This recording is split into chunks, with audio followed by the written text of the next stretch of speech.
Olá, seja bem-vindo. Eu me chamo Tatiana Amaral e este é o Em Construção, o seu podcast sobre temáticas do curso de Engenharia Civil, um projeto da Escola de Engenharia Civil e Ambiental da Universidade Federal de Goiás. E este é o 33º episódio do Em Construção, no qual nós iremos falar sobre gestão visual na gestão de projetos. Conosco está a arquiteta e urbanista Bárbara Pedó, que ela é formada pela Universidade Federal do Rio Grande do Sul em 2017. É mestre em Engenharia Civil pelo Programa de Pós-Graduação em Engenharia Civil, Construção e Infraestrutura da URGS em 2020. E atualmente ela está fazendo doutorado em Arquitetura e Ambiente Construído pela University of Huddersfield, na Inglaterra. Liderou um projeto de transferência de conhecimento entre a Universidade de Huddersfield e a empresa Arcadis até o final de 2022, o qual explora a integração entre Lean Construction e BIM em projetos de infraestrutura. Atualmente trabalha com essa mesma empresa, Arcadis, como Lean Manager. As pesquisas que a Bárbara desenvolve abrangem a área de gerenciamento da construção, com ênfase nos temas de Lean Construction, gestão de projetos, gestão visual e BIM, e possui experiência profissional em projetos arquitetônicos e urbanísticos. Depois dessa longa apresentação, Bárbara, vou deixar você falar um pouco mais sobre a sua formação e experiência profissional para os nossos ouvintes. Olá, Tatiana. Primeiramente, muito obrigada pelo convite. Estou muito honrada de estar aqui discutindo esse tópico de gestão visual na gestão de projetos, considerando contextos digitalizados. Venho estudando esse tópico há um tempo e fico feliz por compartilhar um pouco da minha pesquisa e experiência. Falando um pouco da minha trajetória, eu sou pesquisadora desde muito nova. Quando ainda estava na graduação, em 2013, participei de uma bolsa de pesquisa no NORI, na URGS, com o professor Carlos Torres Formoso, já na área de gestão da construção e tecnologias digitais, para identificação de desperdício no canteiro de obras. Nessa mesma linha, fiz uma graduação sanduíche na Universidade de Salford, no Reino Unido, entre 2014 e 2015, através do programa Ciências Sem Fronteiras, com o foco em gerenciamento da construção também e BIM. Assim que graduei, atuei como arquiteta e urbanista em um escritório de projeto em Porto Alegre, no qual havia também adquirido experiência como estagiária por 2 anos, e foi uma experiência super interessante, assim, e alinhada com o conhecimento adquirido nos anos anteriores, pois é uma empresa que já utilizava a BIM por muitos anos, e foi uma das empresas que estava liderando na época o uso de BIM no sul do país. E além disso, devido à estrutura da empresa, também me permitiu ter contato com esse lado de gestão. Foi então que eu decidi fazer um mestrado na área de gestão da construção no NORI, PPGCI, em 2018, como tu mencionou, com o foco em Lean. O tema do meu mestrado foi gestão visual na gestão de projetos em um ambiente digital. Meus orientadores, então, foram Carlos Torres Formoso e a Daniela Dietz Viana, por quem eu tenho e sou eternamente grata. Tive uma oportunidade de fazer os estudos de caso do meu mestrado na Inglaterra, em uma empresa que vinha implementando Lean e ferramentas digitais, e na época via a gestão visual digital como uma oportunidade para lidar com a fragmentação que ainda existia entre as diferentes equipes de projeto. Então, na época, eu pude contar com o suporte da professora Patrícia Tsortsopoulos, na Universidade de Huddersfield, e isso abriu muitas portas para mim, permitiu que eu pudesse continuar colaborando com eles, com a empresa e com a Universidade de Huddersfield, nesse projeto, então, que tu mencionaste, que finalizou no passado. Esse projeto, ele é chamado Knowledge Transfer Partnership, ou KTP Project, e o objetivo do projeto era melhorar a produtividade através da integração de Lean e Digital Design, explorando a interface e a sinergia entre Lean e BIM. O time de projeto era então composto por experts da academia, Lauri Koskela e Algan Tezel, e também por profissionais da indústria. E esse projeto ele foi parcialmente financiado pelo Innovate UK. Com o KTP Project, eu tive a oportunidade de continuar explorando gestão visual, e foi aí que eu comecei o doutorado part-time, que eu acho que seria sem dedicação exclusiva, como a gente utiliza aqui no Brasil. O doutorado part-time com a Universidade de Huddersfield, no caso, com a professora Patrícia Tsortsopoulos e com o professor Lauri Koskela como os meus orientadores. E final do ano passado, assim que eu terminei o projeto, eu assumi então essa posição de Lean Manager na empresa Arcadis, com o intuito de continuar desenvolvendo e alcançando os benefícios identificados através dessa iniciativa do projeto KTP. Então, acho que brevemente essa seria a minha trajetória.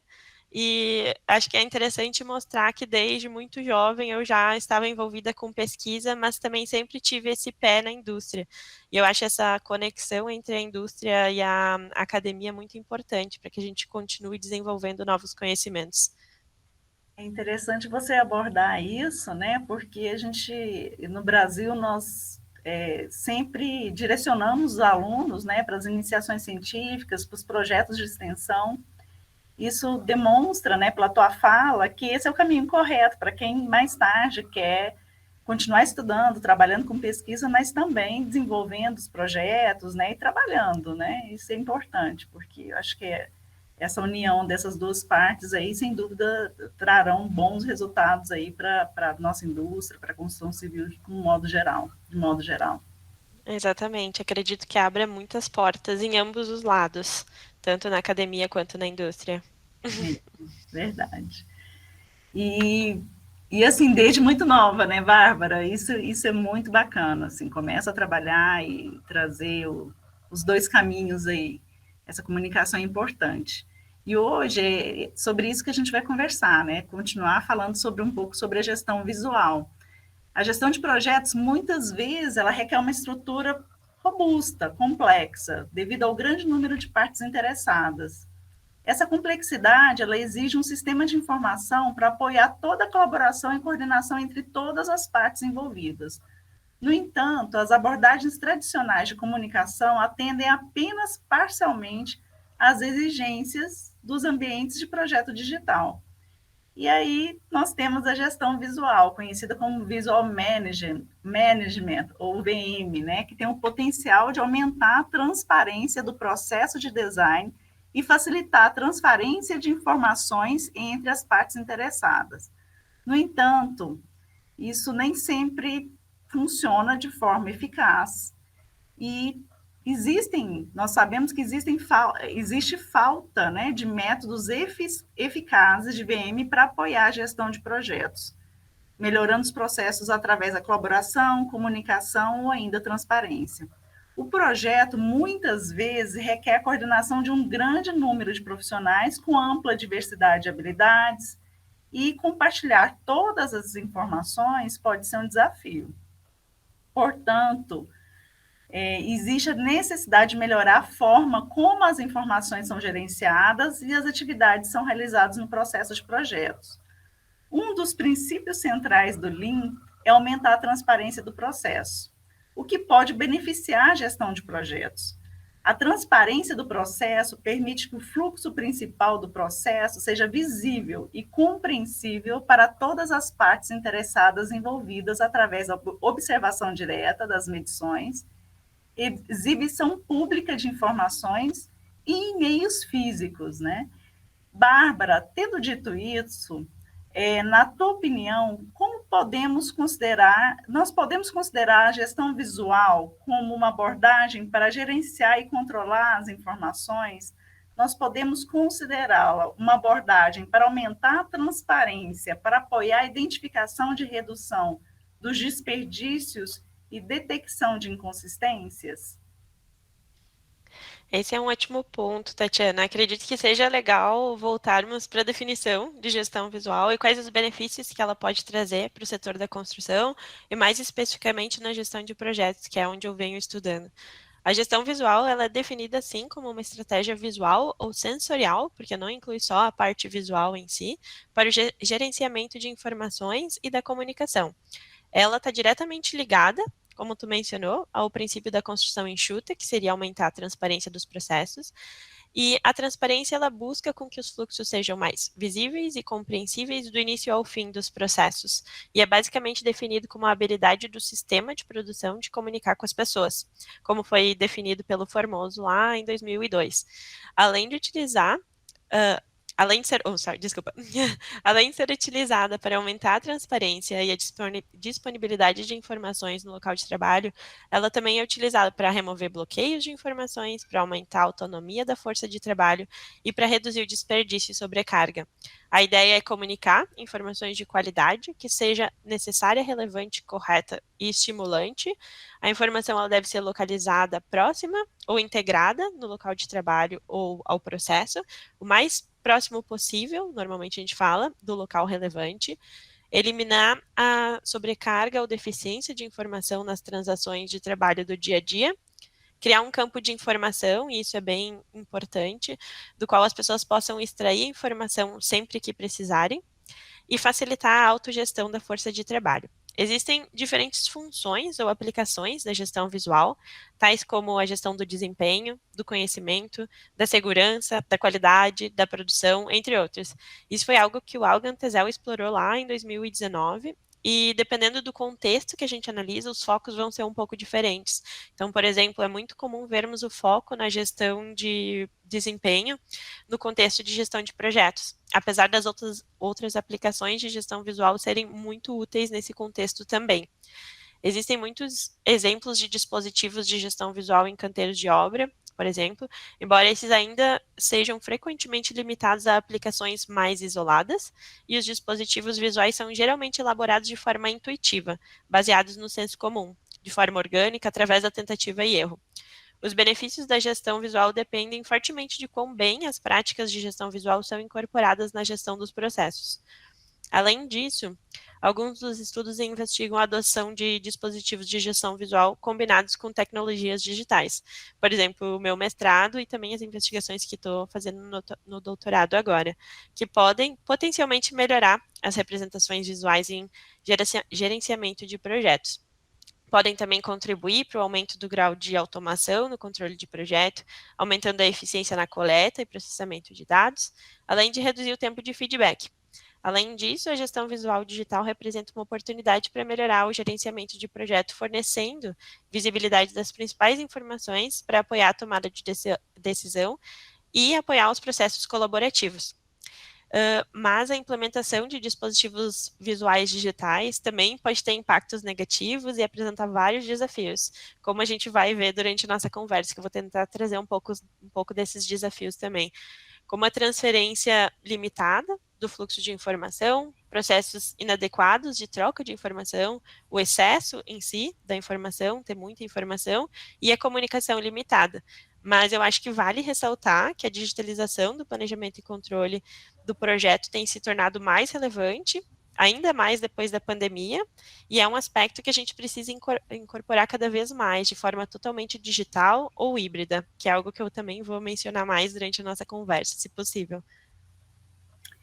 Sem dúvida, a pandemia ela acelerou, né, ou intensificou algumas necessidades que já existiam, né, Bárbara? Isso eu fiz minha dissertação em 99, né? 99 eu terminei a minha dissertação e tá muito relacionado com essa parte de treinamento, comunicação. E desde lá já existiam inúmeras bibliografias ressaltando, às vezes, essa questão, excesso de informação, o formato de informação, a falha da informação, né? O mecanismo utilizado, e são pontos importantes. Nós estamos falando sobre comunicação, né? Então, nesse sentido, a comunicação, cooperação, experiência, desempenha um papel super importante, né? Fundamental em apoio ao trabalho em equipe e em processos colaborativos. Por sua vez, ferramentas colaborativas podem ter a capacidade de agir como objeto de fronteira, abordando diferentes preocupações simultaneamente. Nesse sentido, Bárbara, como a comunicação que ocorre entre remetentes e receptores de informações pode ser facilitada pela gestão visual nas rotinas de gestão?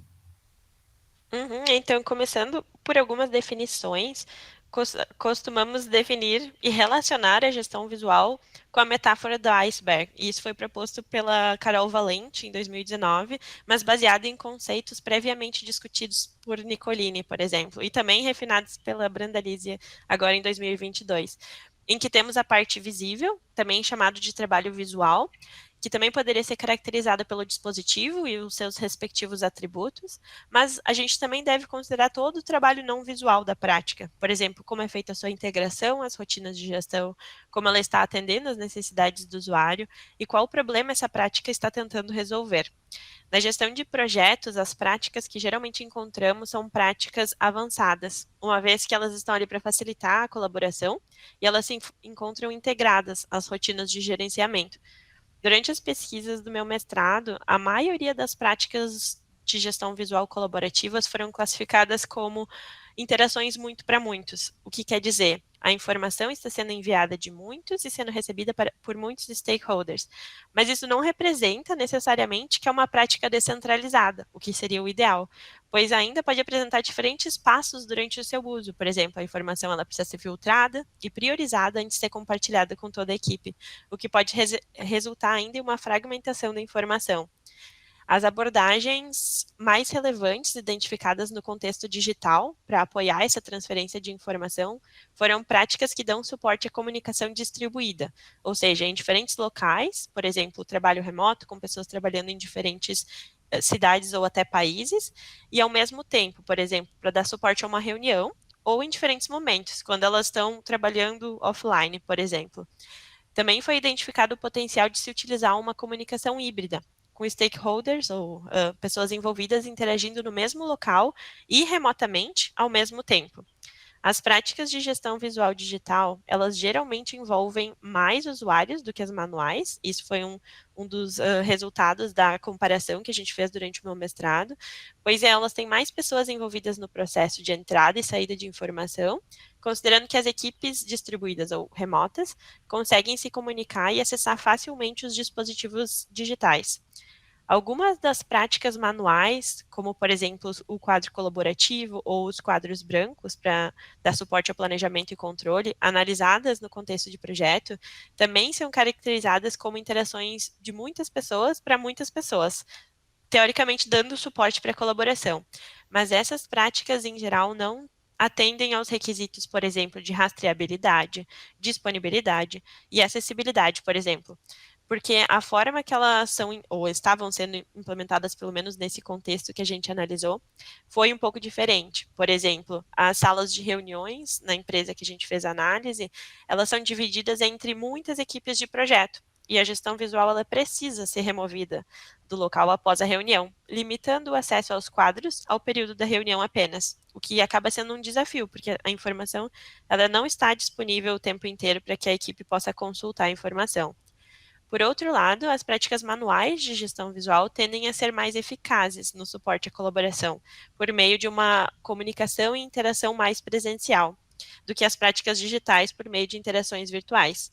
Então, o que a gente costuma sugerir como uma boa prática, quando a gente está trabalhando no ambiente virtual e digital, é ter reuniões presenciais no início de um projeto ou em momentos relevantes do projeto, para que a equipe consiga criar a relação e o sentimento de trabalho em equipe também. Outra coisa que eu acho relevante mencionar aqui é que os quadros brancos digitais ganharam mais ênfase e surgiram como uma necessidade e até forma de substituir os quadros brancos manuais durante as restrições do COVID e como uma resposta também ao trabalho remoto.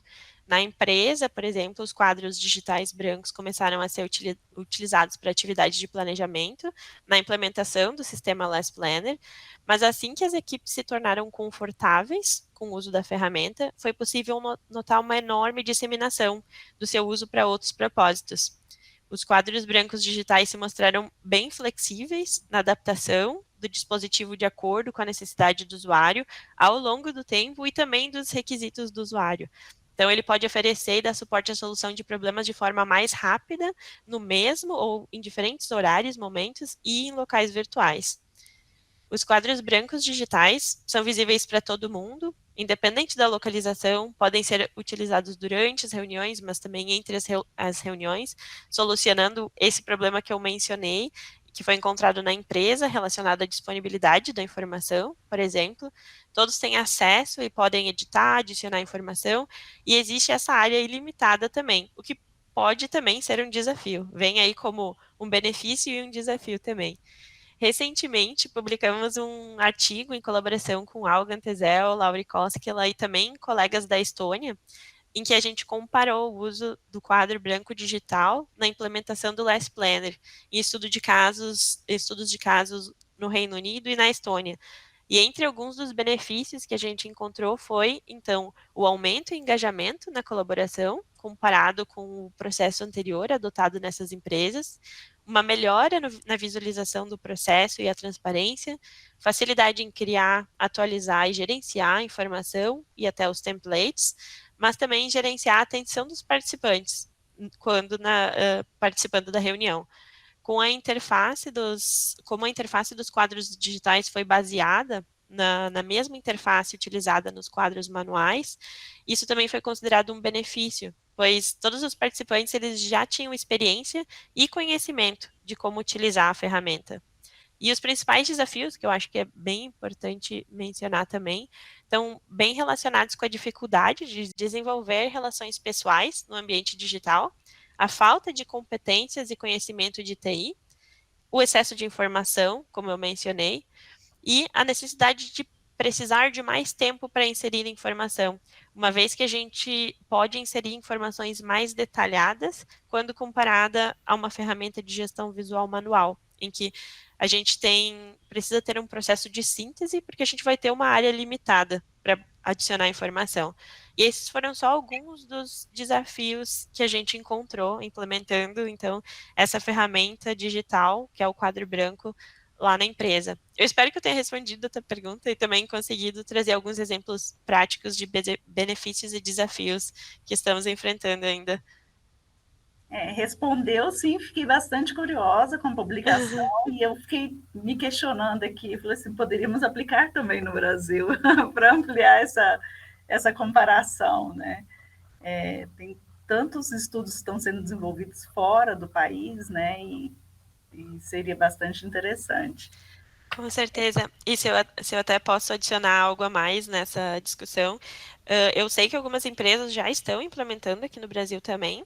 Inclusive, a gente publicou um artigo do IGLC ano passado, em colaboração com o pessoal da Climb, e eles estão aplicando bastante, mas mais na etapa de construção em si. Então, foi também interessante para ver e fazer uma análise de quais os níveis de planejamento na construção em que esses quadros digitais colaborativos são mais úteis, porque a gente também precisa entender as limitações e para alguns níveis ele não é tão útil na construção, enquanto que no design ele acaba sendo mais útil para todos os níveis, assim. Então é bem interessante isso e é interessante ressaltar que existem várias aplicações no Brasil também já, que a gente não está atrás disso, eu diria. Sim, na etapa de planejamento, né, principalmente de longo prazo, eu não sei, médio prazo talvez, né? Até nós gravamos um episódio com o Bernardo Etges, né? Uhum. Falando sobre planejamento. Isso é bastante interessante. Vamos fazer essas conexões aí para entender até que ponto já foi feito, né? Assim, o que já foi feito, em que etapa foi feito, porque sempre esse assunto nos interessa. Uhum. Então, você falou sobre um pouco sobre os desafios ali relacionados ao quadro. Vamos entrar nesse assunto. Quais são os principais problemas relacionados ao atendimento das características tradicionais da gestão visual, tais como simplicidade, flexibilidade, que afetam tanto a sua eficiência no uso quanto no contexto da gestão de projetos? Você pode relacionar, se for possível, a sua resposta com os propósitos da VM. Uhum, perfeito, Tatiana. Acredito que seja legal começar essa discussão explicando um pouquinho mais sobre um conjunto de requisitos que identificamos como relevantes para esse contexto e que, dependendo da função e do contexto da aplicação do dispositivo, eles terão maior ou menor importância. Assim como mencionado, esses requisitos eles são relevantes para esse contexto específico que são aplicados, nesse caso a gestão de projetos em um contexto digitalizado, mas eles podem não ser relevantes ou tão relevantes em outros contextos, como, por exemplo, na saúde. Como quando uma nova prática ou dispositivo de gestão visual for implementado, os requisitos são necessários para que o dispositivo cumpra a sua finalidade, e isso deve ser bem planejado, uma vez que provavelmente vai afetar na eficácia também. Portanto, são necessárias orientações de como usar gestão visual de forma adequada, considerando o contexto da aplicação. Na análise dos diferentes tipos de prática de gestão visual manual e digital feita durante o meu trabalho de mestrado, também foi percebido a importância de entender e considerar requisitos, os quais podem variar entre diferentes tipos de dispositivos, níveis hierárquicos de planejamento e partes interessadas envolvidas. Na gestão de projetos, as partes interessadas externas, assim como o cliente ou a equipe de obra, estão consideravelmente envolvidas no processo de projeto e geralmente se envolvem na adoção das práticas de gestão visual também, principalmente nas decisões de alto nível, num nível mais estratégico. Bom, acredito que uma definição rápida dos requisitos seja útil, então vamos lá. Os principais requisitos que eu vou trazer agora para discussão são relacionados à simplicidade, à padronização, disponibilidade e acessibilidade da informação, flexibilidade e a rastreabilidade. Começando com a simplicidade, considerando a complexidade dos projetos de infraestrutura, que foi o contexto analisado e o contexto que estou atualmente trabalhando também, os projetistas eles precisam lidar com uma grande quantidade de informações, que precisa ser atualizada frequentemente. Nesse contexto, a simplicidade dos dispositivos visuais é ainda mais relevante. Esse é um dos principais requisitos, tanto para gestão visual digital quanto manual, e também para envolver todas as partes interessadas, porque facilita o entendimento do dispositivo ou da prática e também dá autonomia para os usuários. A padronização.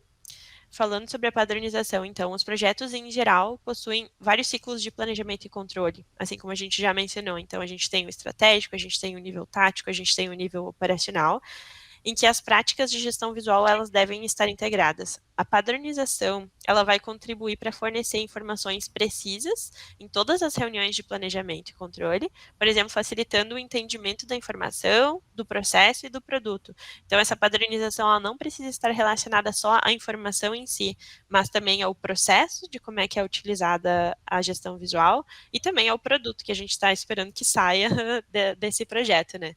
Assim, a padronização ela enfatiza a relevância de fornecer apenas as informações necessárias para facilitar a compreensão do usuário e o controle das tarefas repetitivas, assim como a disponibilidade de informação também vai contribuir para isso. E a padronização das informações ela deve ser considerada muito no nível operacional, orientando os membros da equipe sobre como usar os dispositivos e permitindo, então, o uso correto deles, e também aumentando a autonomia, como eu mencionei, para planejar e controlar no nível mais operacional, que daqui a pouco vai ser numa base diária ou até semanal, por exemplo, nessas reuniões que eu mencionei, e isso vai ajudar a reduzir a complexidade da prática. Falando então um pouco da disponibilidade e acessibilidade, que são muito relevantes também, a disponibilidade é muito relevante no planejamento e controle de projetos, devido à grande quantidade de informações que precisam ser gerenciadas. A disponibilidade foi definida como a quantidade certa de informação no momento certo, enquanto que a acessibilidade está relacionada à informação estar no lugar certo, por exemplo, ter fácil acesso. E essas definições, elas foram enfatizadas ainda mais no contexto digital, a diferenciação desses dois conceitos, em que a gente pode ter informação disponível, mas às vezes a gente não tem o fácil acesso dela, por ela estar na nuvem, por a equipe não ter o conhecimento de como facilmente acessar o dispositivo, por exemplo. A flexibilidade é um requisito essencial também, ainda mais relevante para as práticas de gestão visual digital, porque é necessário que os usuários naveguem facilmente em diferentes dispositivos e interfaces, normalmente, quando a gente está falando de dashboards. Tu vai ter diferentes interfaces, então a gente necessita dessa flexibilidade. Bem como a gente precisa que eles acessem e atualizem as informações necessárias para os diferentes níveis de planejamento. Ela tem um papel bem fundamental no nível operacional e tático, porque as ações elas vão mudar mais rapidamente do que nos outros níveis, geralmente considerando um planejamento semanal ou diário para capturar, analisar e processar as informações. E por último, falando da descrição dos requisitos, a rastreabilidade ela se tornou mais importante devido à adoção de tecnologias digitais também. Esse requisito não é amplamente discutido na área de gestão visual até agora, mas é muito discutido nas áreas de tecnologias digitais em si. E ele é bem necessário para facilitar o armazenamento e também para rastrear os motivos de sucesso e os motivos de desvio também do planejamento, por exemplo. Então, em geral, as práticas de gestão visual digital ainda apresentam desafios ou problemas quanto à simplicidade, quanto ao excesso de informação, a falta de priorização das informações relevantes também, principalmente relacionados a esses requisitos de simplicidade, padronização, disponibilidade. De fato, o uso efetivo da informação e a seleção da informação certa para o propósito certo ainda são considerados desafios. A implementação de dispositivos digitais, assim como painéis e quadros de planejamento digital usados através de uma abordagem de comunicação presencial, o que seria o face-to-face, surgiu como uma nova abordagem para essas empresas. Essa implementação de forma híbrida de gestão visual pode potencialmente oferecer suporte nas novas formas de transferência de informação, melhorando a disponibilidade e a rastreabilidade das informações e estendendo os recursos existentes, mas ainda considerando as abordagens tradicionais de colaboração e comunicação.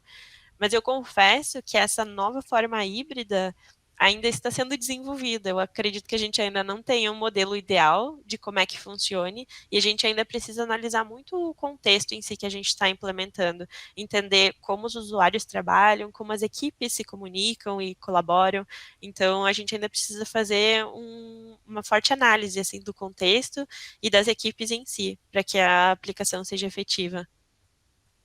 E Não, desculpa, se eu puder só continuar, eu tenho mais algumas observações que acho que vão ser relevantes também. Os requisitos relacionados à simplicidade e da informação, padronização e disponibilidade, e até a flexibilidade, eles desempenham um papel bem fundamental num nível tático. Por exemplo, os ciclos de planejamento, controle e coordenação de processo de projeto num nível tático vão ser mais curtos do que na produção, exigindo que as práticas elas sejam bem simples e flexíveis, como forma de adaptar conforme necessário. E a padronização da informação também vai dar suporte nisso. No entanto, a padronização ela não é tão necessária, por exemplo, na implementação de práticas mais colaborativas, como os quadros brancos, porque essa prática ela deve ser em si mais flexível para se adaptar às interações necessárias durante essas dinâmicas dos usuários. E as práticas implementadas num nível mais estratégico, elas devem atender aos requisitos de simplicidade e acessibilidade da informação, uma vez que a atualização do plano mestre ou do master plan é mais pulverizada, exigindo uma simplicidade no uso e, consequentemente, o fácil acesso à informação. A simplicidade é exigida, pois geralmente há um nível excessivo de detalhamento em planos de longo prazo, dificultando a atualização.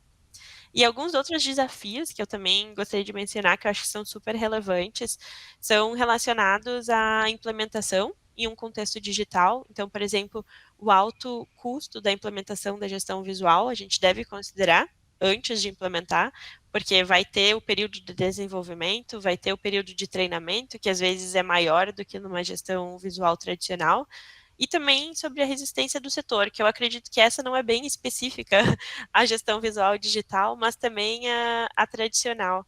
E entender quais seriam as melhores práticas para quebrar essa resistência também. vamos lá, então, para a última pergunta.